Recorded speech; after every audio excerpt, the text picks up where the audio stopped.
ஜோதிட நண்பர்களுக்கு வணக்கம். அதாவது ஒருத்தவங்களுக்கு வந்து செவ்வாய் தோஷம் எப்படி வேலை செய்யும் சரிங்களா? செவ்வாய் எந்தெந்த இடத்துல இருந்தால் செவ்வாய் தோஷம் அப்படின்னு சொல்கிறாங்க அப்படின்னு பார்த்தா, முதல்ல 2ஆம் இடம்.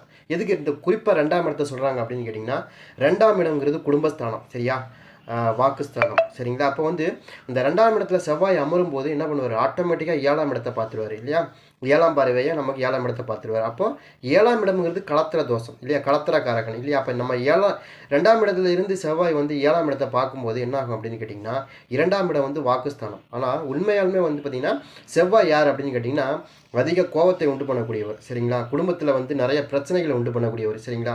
அதனால தான் வந்து பார்த்திங்கன்னா, இப்போ நீங்கள் வந்து செவ்வாய் வந்து 2ஆம் இடத்துல இருக்கும்போது என்ன நடக்கும் அப்படின்னு கேட்டிங்கன்னா, அதிகப்படியாக நம்ம பேச்சை அதிகப்படியாக நம்ம பேசுவோம். அதாவது தகாத வார்த்தைகளால் நமக்கு வார்த்தை வரும். ஏன்னா செவ்வாய் வந்து உங்களுக்கு அந்த மாதிரியான அமைப்பை தான் கொடுப்பாரு சரிங்களா? அப்போ வந்து அதே மாதிரி 7ஆம் இடத்தை பார்க்கும்போது என்ன ஆகும் அப்படின்னா, ஆப்போசிட் சரிங்களா? அவங்க சைடு எதிர்ப்பு வரும். இந்த மாதிரி வந்து பார்த்திங்கன்னா கலத்திரம், அதாவது கல்யாணத்தில் வந்து உங்களுக்கு கல்யாணம் பண்ணதுக்கு அப்புறம் வந்து நிறைய பிரச்சனைகள் வரும் அப்படிங்கிறதுக்காக தான் அவங்க என்ன சொல்லியிருக்காங்கன்னா, 2ஆம் இடத்துல உட்காரக்கூடிய செவ்வாய் வந்து செவ்வாய் தோஷத்தை உண்டு பண்ணும் அப்படின்னு சொல்லியிருக்கிறாங்க. காரணம் என்னென்னா, 2ஆம் இடத்தையும் பார்ப்பார். 2ஆம் இடமும் உங்களுக்கு குடும்பஸ்தானம், 7ஆம் இடமும் உங்களுக்கு குடும்பஸ்தானத்தை அமைகிறதுனால ஜோதிட நூல்களில் சொல்லப்பட்டது என்ன அப்படின்னா, 2ஆம் இடத்துல அமரக்கூடிய செவ்வாய் தோஷத்தை உண்டு பண்ணுவார். ஏன்னா அவர் டைரெக்டாக 7ஆம் இடத்தை பார்க்கறதுனால இது 2 கிரகமும் இந்த 2 இடமும் கெட்டு போகிறதுனால உங்களுக்கு அந்த மாதிரியான பாதிப்புகள் ஏற்படும் அப்படிங்கிறது தான் ஜோதிட மூல நூல்கள் நமக்கு தெரிய வருது.